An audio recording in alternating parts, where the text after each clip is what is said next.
There are four ways na pwede kang i-test sa group dynamics.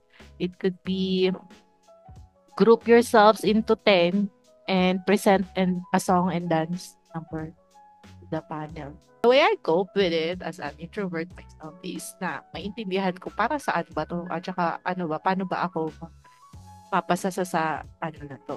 Siyempre magpapanik ka kasi sabihin mo hindi ko na hawak, hindi ko na control kasi group na.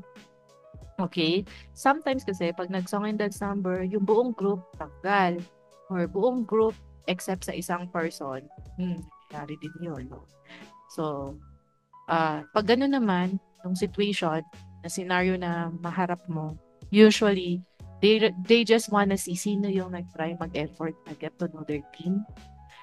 Sino yung nag-try mag-effort na, as a team, you need to be able to fix yung problem as much as quickly as possible.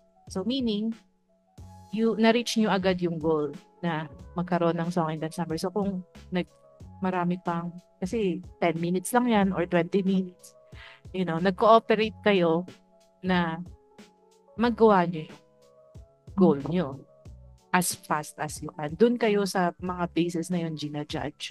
Tapos, nag-assign pa kayo ng roles. Meron bang may nag-away ba as the leader? Or meron ba, or nag-cooperate ba lahat?